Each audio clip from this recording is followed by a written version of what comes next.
Kur ajo makinë kaloi, unë nxora pistoletën dhe plagosa njeriun brenda makinës. Mirëmbrëma të nderuar zonja dhe zotrinj. Letrën që do të ndaj sonte me ju është një letër tepër emocionuese. E di që do të bëheni me lot sepse është e shkruar me fjalë të shpirtit. Është shkruar nga një djalë i cili sot është pas grilave, sepse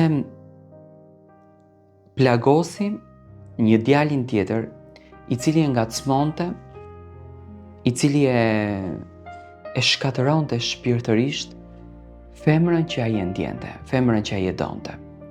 Dhe sot kjo femër ja ka bërë më të keqen. Çfarë ka ndodhur? Mirëmbrëma Tiranë. Unë që po shkruaj jam një djalë nga Maqedonia. Dua të them që jam i burgosur. I burgosur, sot e them për një budallalik. Për një budallalik që nëse do t'isha në këtë mend, nuk do ta bëja kurrë. U dashurova si të çmendur.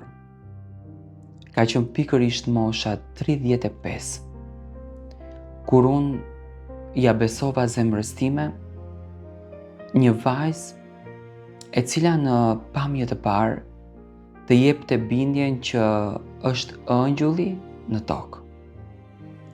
Aq e edukuar, aq e dashur, aq e mirë, sa që unë sa po i dëgjova zërin, sa po fillova të komunikoj me të, unë rash në një dashuri të paparë. Po çmendesha pasaj. Harova baba, harova nën, harova motër. Nuk dija orarin kur të iki në shtëpi e nuk dija orarin kur të dal nga shtëpia. Shoqëria më pyesnin çfarë ndodh me ti. Unë isha i zhytur në një dhomë që vetëm flisja me atë vajzë, jetoja momente, dilja me të, argëtohesha me të dhe fokusim ishte vetëm lumturia e saj. E mbaj mend sikur të ishte dje, momentin që bëra gabimin e jetës. Ajo dëshironte që edhe me mua të mban lidhjen, por edhe të jetë në qendër të vëmendjes. Provokimin e kishte në pikë të parë. Këtë provokim që sot sytë e mi e shohin, por atëherë ishin të verbuar. Dhe çdo fjalë që ajo e thonte, për mua ishte e vërteta e madhe. Ishim në qytet të dy. Një makinë BMW me xhama të zi, kalon në rrugë edhe gjuan fjalë, duke e provokuar këtë vajzën me komplimente të ndryshme dhe duke i thënë që je një superior.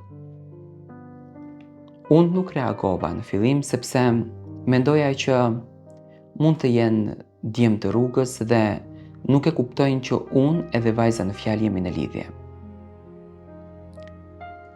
Ditën e dytë nuk ishte me mua, ishte vetëm dhe teksa po flisnim ne në telefon unë dëgjoj një zë.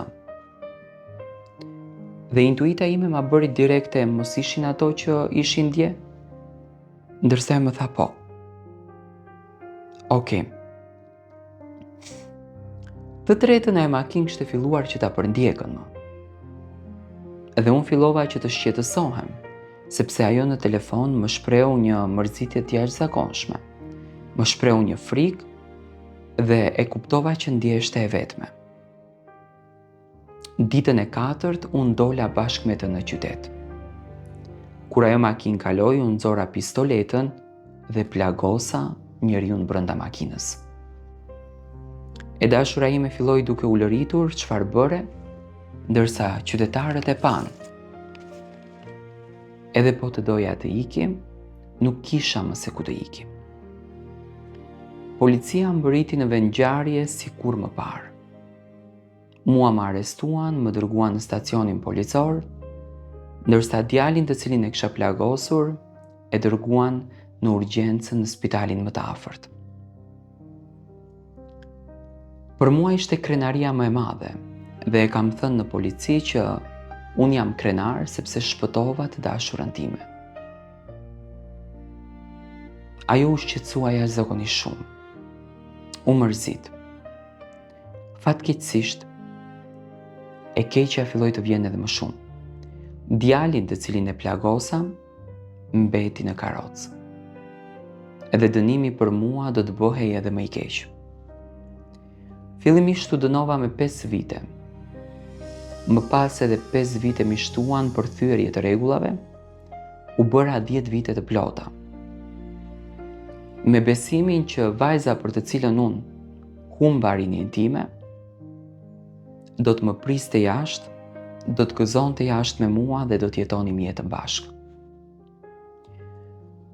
Sa herë që kishim vizita, për mua ishte më me vlerë të vinte ajo, se sa familja ime. Por, kohës së fundit, vizitant filluan që të rallohen.